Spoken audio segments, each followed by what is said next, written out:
Good evening, ladies and gentlemen. It's episode 10 time. It's episode 10 time. Let's do this. It's Nick the American. I'm Nick. Of course I'm Nick. And let's get through another podcast. Let's just try to get through it if we can.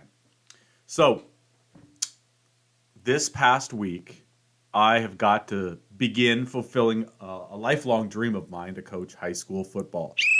Spring camp started this week at Hazen High School, and in camps all across the state of Washington got underway, I'm sure all across the country, in fact. And I'm a rookie, right? I'm a rookie. So I'm jumping in as a high school varsity coach. I'm coaching the offensive line, the defensive line a little bit of linebackers. I've got to fit in, right? I want to come in and I want to get after your ass and all that sort of stuff. But, we have a head coach who's been a head coach at multiple places, right? He's been a coordinator at multiple places. The guy knows X's and O's. Coach Bennett, he knows his shit, right? We've got a defensive / offensive coordinator named Coach Hartline. He knows his shit too. They've got the X's and O's down. Hartline's been a head coach. He's been a coordinator. He's been coaching for decades, right? So here I am, Nick the American, who thinks he knows something about football, right? And I've got to learn to mesh. I've got to learn to fit in. No different than if I was getting a new job and I was walking in and there's all sorts of office politics, right? Jockeying for position. There's people ahead of you. There's people behind you. There's people with your same position. People getting paid more than you. You have to figure it out. You've got to kind of fit in, right? You can't be that social moron that thinks he knows it all, because that gets sniffed out right away. So I'm adjusting. We had 3 practices this week. It was awesome. As I'm learning, right, and there is a lot to learn. What I don't need to learn so much about is connecting with kids. Now, maybe that's an ongoing learning process. You never stop learning on that front. But I love connecting with these kids. I think I know almost all of their names already, right? My brain works like that. So connecting with these kids is how I can make an impact. I think of each kid like a toothpaste tube, okay? And watching Hazen football the last several years, I feel like there's so many kids, we're only getting 65% of the toothpaste out of the tube. My job, when I connect with kids and I challenge kids, I want to get 94% of that toothpaste out of the toothpaste tube. And in so doing, I think we can be a better football team. I'll let the coaches handle the X's and O's.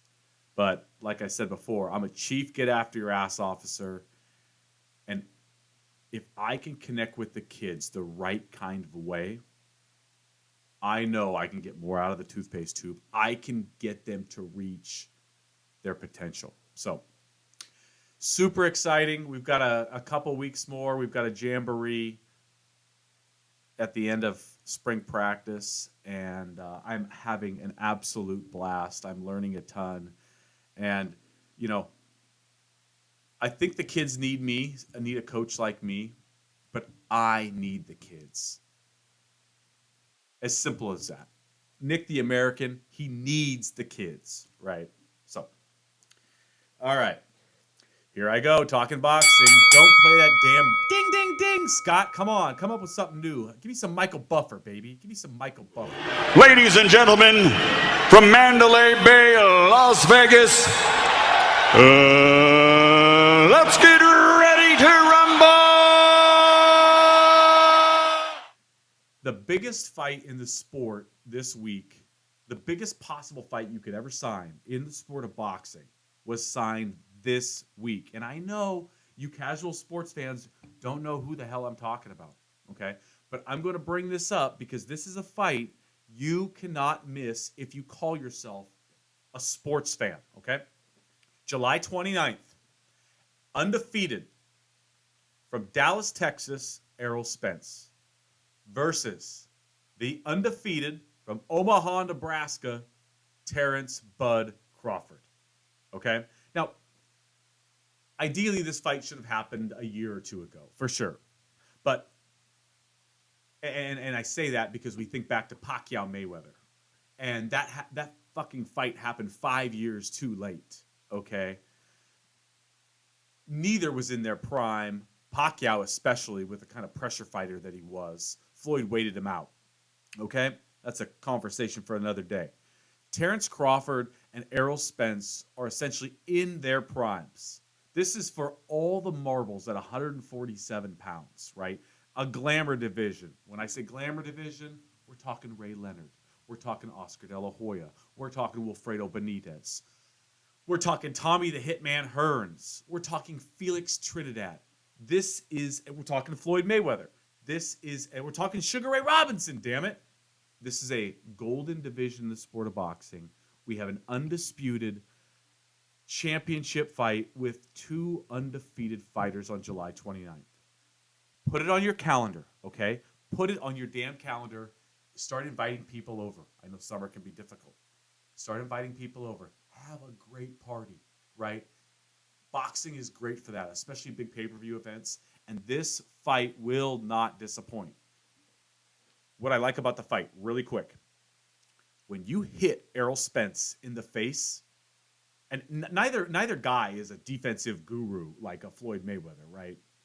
When you hit Errol Spence in the face, do you know what he does? Do you know what he does? He hits you back immediately. Okay? Well, it's boxing, Nick. What the fuck? Did you know what happens when you hit Terrence Crawford in the face?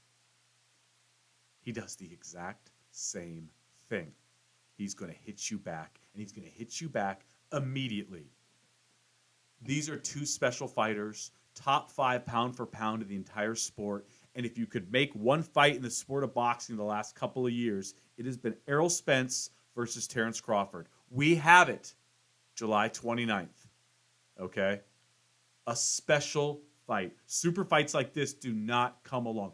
This makes Gervonta Davis and Ryan Garcia. No offense. Hey, Gervonta's great, right? Ryan's kind of a part-time fighter. This fight is 10 times better than that fight. Okay? July 29th. Do not miss it. All right. Need a little drink of water here. You know, I got to thinking this whole Republican-Democrat divide and how Nick the American and all of its listeners are helping, breach that gap, right? Stop disliking one another, right? We've got essentially a third of the country's Democrats, right? Essentially a third of the country is Republicans or independents, right? A third and the third. In a presidential election, 30% of the population doesn't vote. And it's actually, it's actually a little bit more than that. In a non-presidential election, 40% or more of the population does not vote. So it just gets me thinking. We have Republicans and Democrats who don't like each other. Dems are ruining the country. Republicans are ruining the country. What do we say, or what do we call the other 1/3? The people who are participants in our economy, who don't give a fuck. They might be homeless. They might be productive members of the economy. They might show up at a protest and cause problems, but they don't vote. No political affiliation. They're like nihilists. They don't stand for anything. Or they're pacifists. They just stay on the sideline. What do we call those people? They kind of get off scot-free. Maybe Republicans and Democrats, we could team up. And we could start hating on the nihilist 1/3 of the country who doesn't believe in anything, who doesn't step up and put their voice out there. What do we call the 1/3 of the country or more who just doesn't give a fuck? Republicans blame it on Democrats. Democrats blame it on Republicans. And the other third, they get off scot-free. It's interesting. Think about that. We have Republicans, Democrats, some independents, and then we have a third of the country that does what? I've always said we should have a voting holiday, a national voting holiday. If we could have a holiday for Chris Columbus, right? How about on November 2nd, every 2 years, or every 4 years, maybe we only do it in the presidential, if you vote and you show your employer that you voted,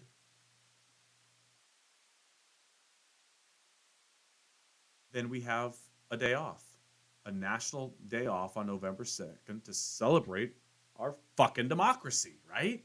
Why not? Why not? Would Democrats and Republicans be open to that? Because I don't, you don't know what that other third could do, right? Do they vote Republican? Do they vote Democrat? If 20% of them vote one way and 13% vote the other way, let's say 20% vote Republican, Democrats are screwed. Vice versa, 20% of them vote Democrat, Republicans are totally fucked. Would both parties be open to a national voting holiday? Let's make everybody put something on record, right? Let's celebrate democracy.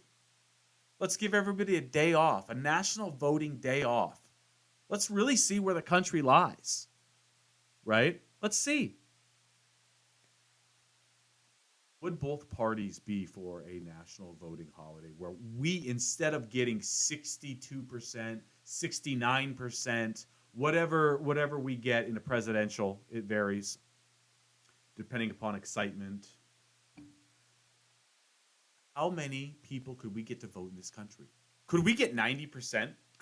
What if we had 94% voter turnout? What would Republicans say to that? What would Democrats say to that? I know what this Democrat would say. I don't give a fuck who those 1/3 people vote for. I'm for a national voting holiday. If that means my party gets its ass kicked, that's what it means. And it should be vice versa.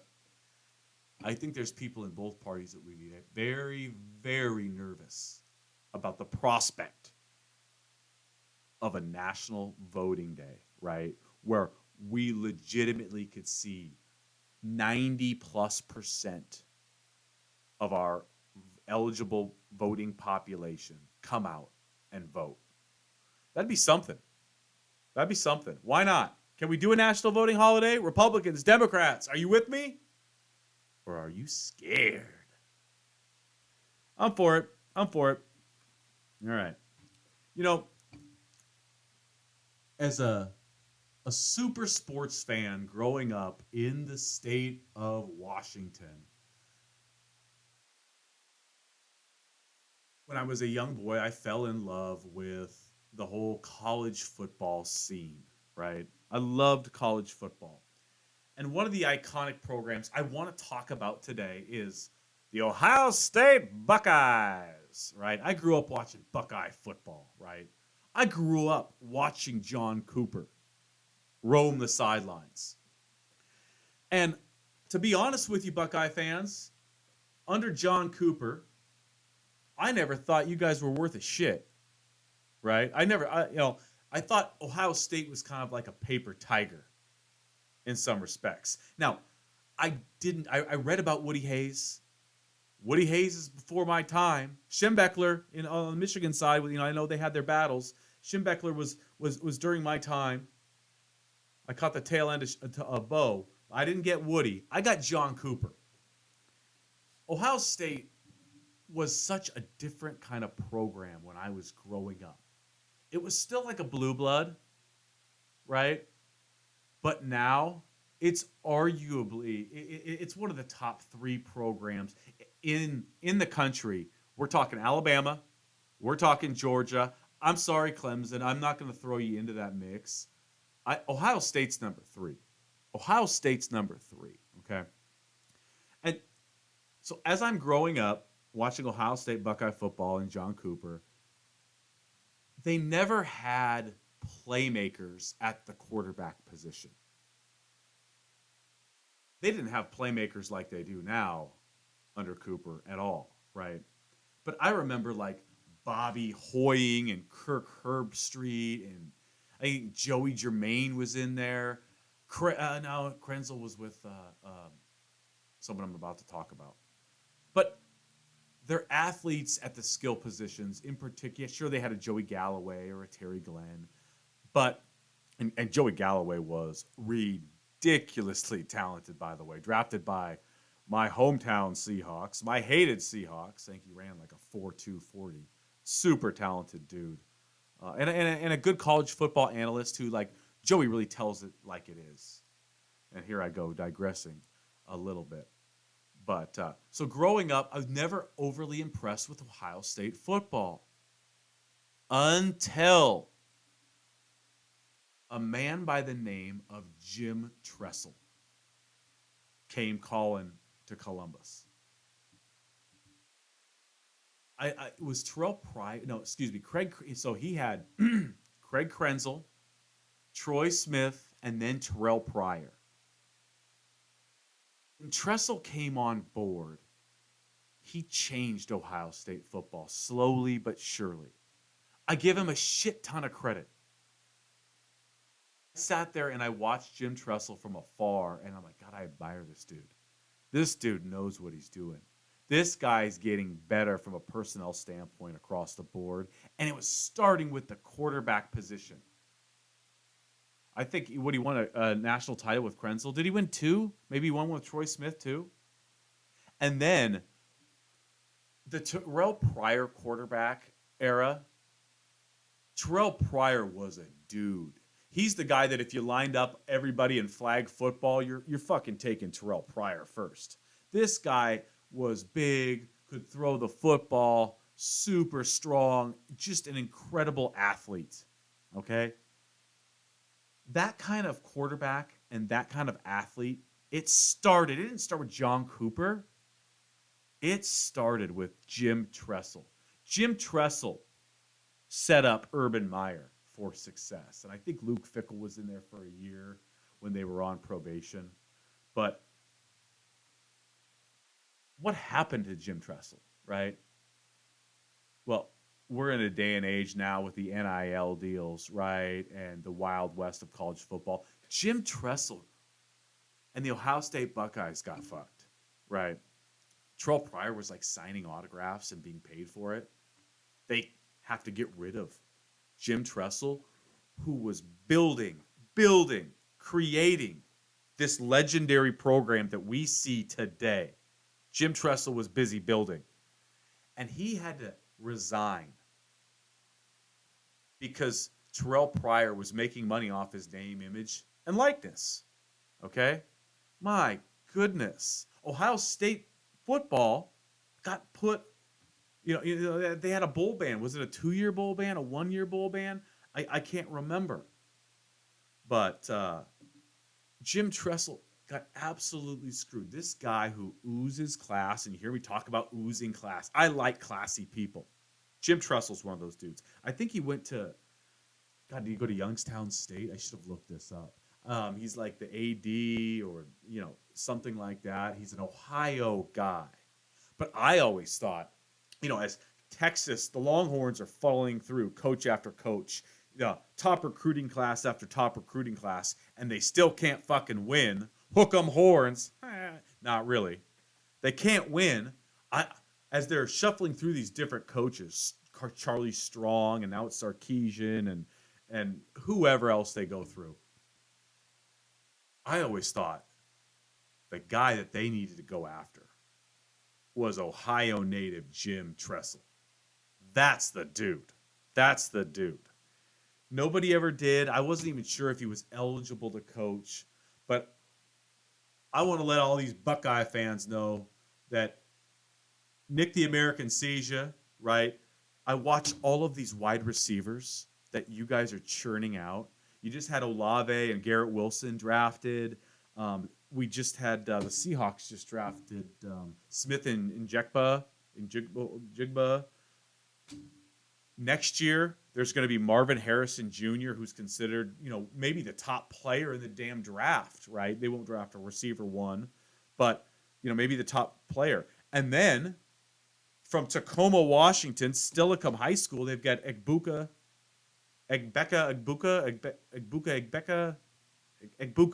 Damn it.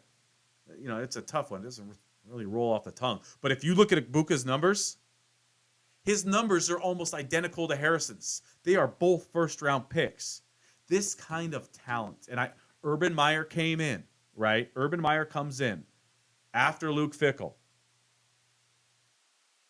For an Urban Meyer to take over the Ohio State program and just go get it, I don't think it happens without somebody named Jim Tressel. Okay? By the way, the damn Buckeyes, not only did they get Ibuka from Tacoma, they got JT Tumalau from Eastside Catholic, too. I think in one recruiting class, the top 2 players in the state of Washington did not go to my Washington Huskies. They went all the way over to Columbus. All the way over to Columbus. So, is that Blackwell Hotel still there, Ohio State Buckeye fans? I bet it is. I stayed there a couple times like a decade ago. Gorgeous hotel, right next to the stadium. And that stadium is impressive. Holy shit. Who wouldn't go on a recruiting trip to Ohio State and want to play in that damn stadium? Oh, goodness. Well, here it is. Kid from Seattle, Washington. I don't love the Ohio State Buckeyes, but over the last 20 years, I've learned to really respect and admire them. And now we have Ryan Day. Right? Ryan Day's success was built on Urban Meyer's success. And Urban Meyer's success was built on Jim Tressel, right? Jim Tressel, to me, is that hero of Ohio. He should be honored. There should be a damn statue. Maybe there already is, right? But so let's look at Ryan Day here really quick. I know he's under fire. Oh man, he can't lose to Michigan. He just wipes the floor with Michigan. And then the last 2 years, what happens? Boy, it can turn quickly, right? They get their ass mopped up by Michigan. People are nervous, right? In Buckeye land. However, the class of Ohio State is that team that will play down to you, I think, a little bit. But when rubber meets the road and you stick them up against a Georgia Bulldog football team, they are every bit as talented. In some areas more talented, in some areas just a little bit less. But I said Georgia's number 2, or Georgia's the top football program in the nation. Ohio State loses by 1 point and really kind of squanders the opportunity. And obviously, we saw how the final went, how Georgia did in the final, right, against TCU. That was like a pro team playing a college team. Everybody wants to know what would happen if a really good college team played a shitty pro team. We saw it in the national championship game, Georgia versus TCU. But the game prior, Ohio State was every bit as good as Georgia, every bit as talented as the Georgia Bulldogs, right? So, Buckeye fans, calm down a little bit. You might be a little concerned about Ryan Day, but didn't he buy himself a little bit of credibility with the way they played the Georgia Bulldogs, right? You got the dudes. And I guess my whole point with Ohio State football, talking Ohio State football today, is honoring a dude like Jim Tressel. Talk about a guy I'd like to shake hands with. Jimmy Tressel, baby. You got fucked. Ohio State got screwed. You must be laughing your ass off now with this NIL stuff. I had to stop coaching my beloved Buckeyes for some autographs that Terrell Pryor signed. Are you shitting me? He wouldn't do that. He's too damn classy. Like I always say, stand up, Jim Tressel. You're a stud.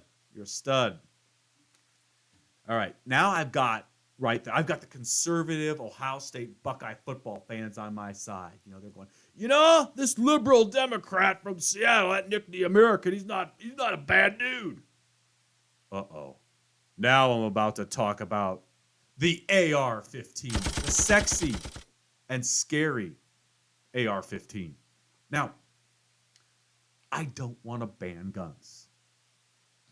I'm a liberal Democrat. Let me say it again. I don't want to ban guns. And I don't think the majority of my party does. There's a gun that is worrisome, though. It should be worrisome for whether you're a Republican or a Democrat or an independent or the third of the country who doesn't do shit, doesn't care. It should be worrisome if you're an NRA member, right? This is an interesting gun. This is a gun that's designed to kill people fast. It's a military assault rifle.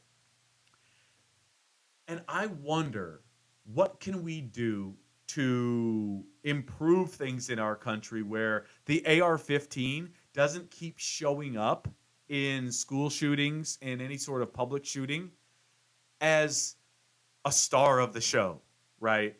Nobody needs to you hear about a school shooting. A school shooting happens, right? 20 kids get killed. Do you even need to ask what firearm was the culprit? Besides the awful person, it's the AR-15, right? That's how you get off, all these shots. And I was on snipercountry.com learning about the M4 and the differences between the AR-15 and all these different little modifications. And I know, I'm a boxing cult fan, obviously. And when I hear someone talk about boxing that doesn't know boxing, like Stephen A. Smith, I kind of roll my eyes. So I want to stay in my lane.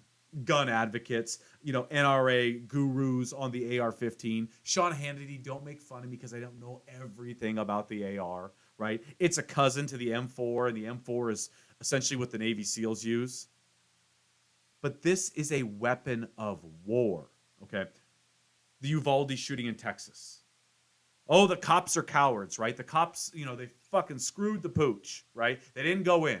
And you're right, they did. They did screw the pooch. You can make a case they're cowards, right? Why didn't they go in? This is a quote from one of the officers. He has a battle rifle. If we all love cops in this country, if we all say blue lives matter, if we all can agree blue lives matter, do our police want to tangle with this weapon out on the streets? I don't know. My oldest son's got a girlfriend, and her dad is a police officer. I need to speak with him, right? I'd like to speak with a bunch of police officers. What is your, and I don't know the answer to this, okay? What is your opinion of the AR-15? Does it excite you when you get to go up against it out on the streets, or not? What should we do if you were a cop? What should we do about the AR-15? And I believe all cops now carry the AR-15. My grandmother told me a story. My grandmother was mayor of Renton, Washington. She was the first mayor ever elected in 1980. She's still to this day the only two-term female mayor in the history of Renton, Washington. And she told me a story a long time ago that I just didn't forget. That her police chief came to her and sat her on sat down, and they put out different guns on her desk and said, "We have to upgrade our firearms. Here is what we face out there every day. We have to upgrade from the old 6-shooter, right?" So she told me that story. So it makes me wonder, what do cops think of the AR-15? Okay, so I said I don't want to ban guns. I don't. Okay? Is there a compromise between the left and the right that can make our kids safer, make people safer, make cops safer with the AR-15? I don't want to ban the AR-15. Okay? What do you guys think about this? When you get a driver's license, right? You go through driver's training. All of our kids, if you've got 15-year-olds or 14-year-olds, 16-year-olds, right, they're either driving or learning to drive, getting their permit, going through the driving school. Okay, they're qualified to drive a car. Are they qualified to drive a motorcycle? Or do they need another license for that? They need another license for that, right? Does anybody say, "Oh my God, my freedom's being infringed upon because I gotta get a motorcycle license. I gotta go through motorcycle training"? To me, the AR-15 is a pros gun. Okay? If you want to own it, I'm okay with that. I just believe you should have to jump through a few hoops.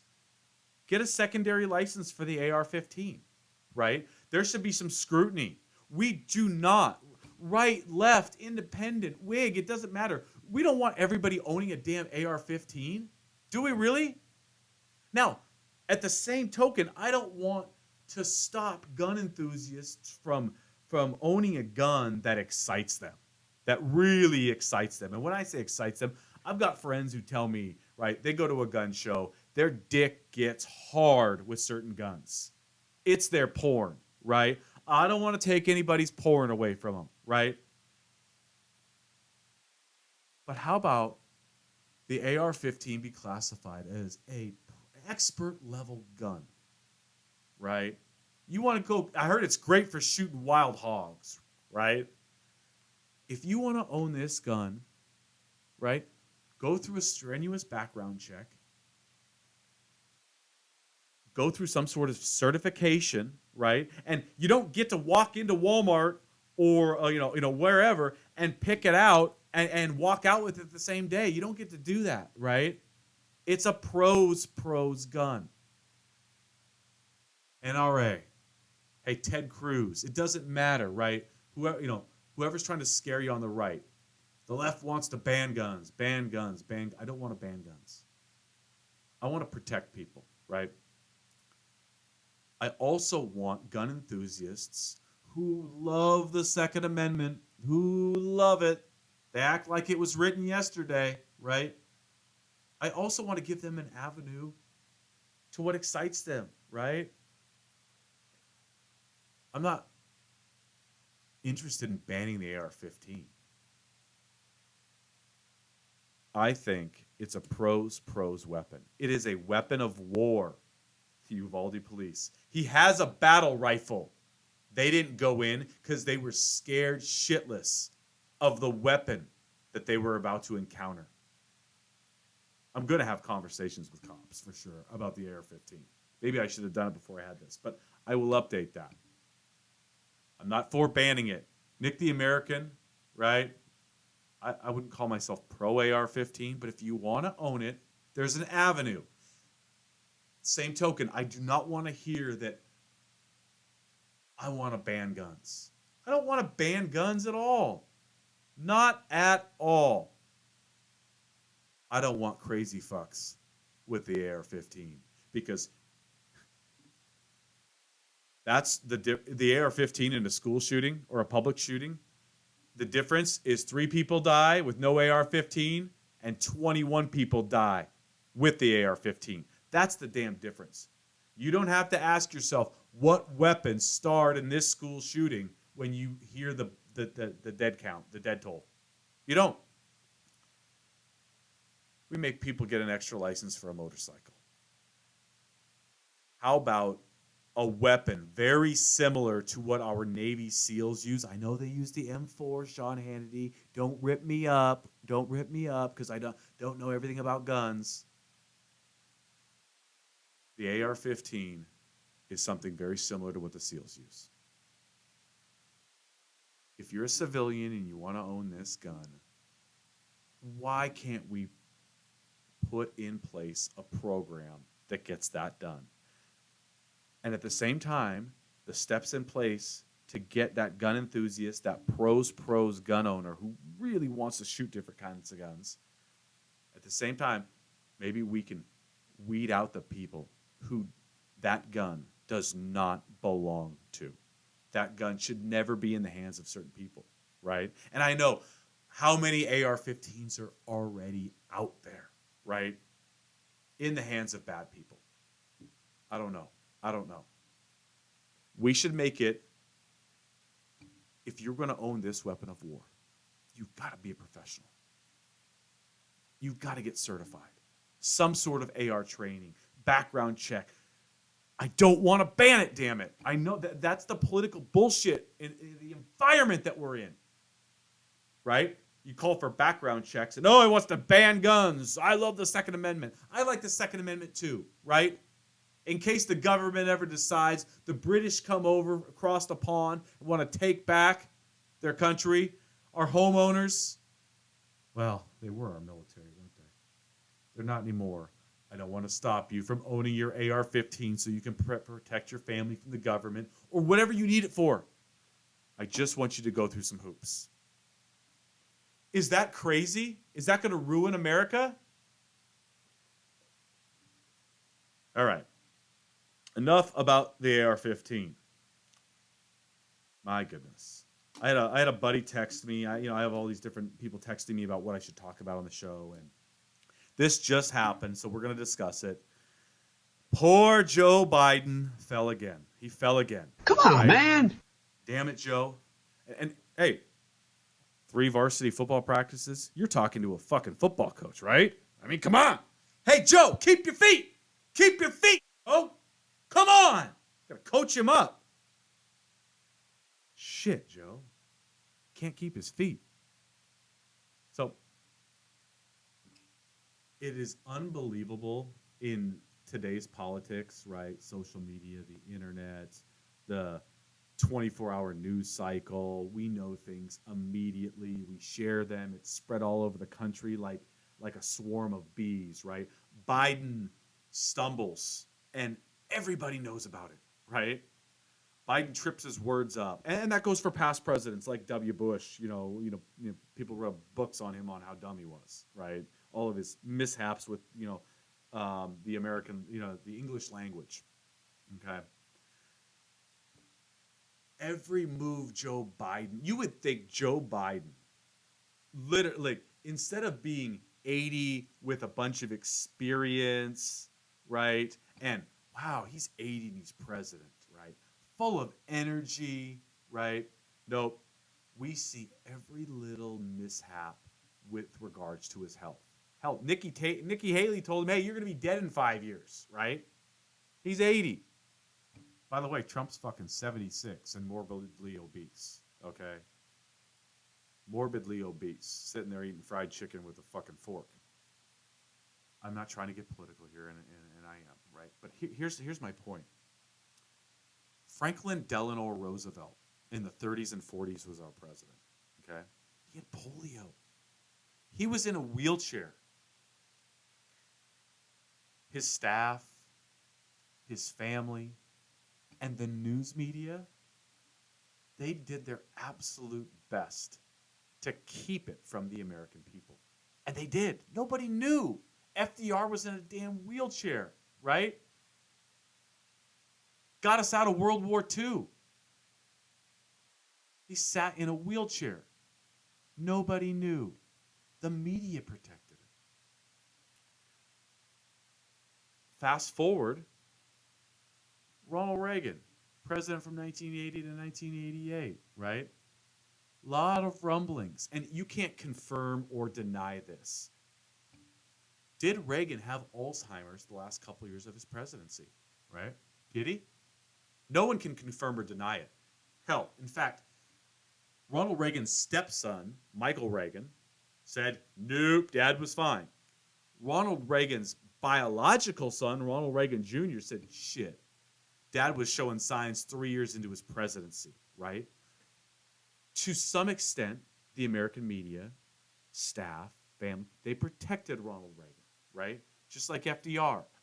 Although we were becoming more and more and more polarized, right? I've said this a few times. Think about the world in 50-year increments, right?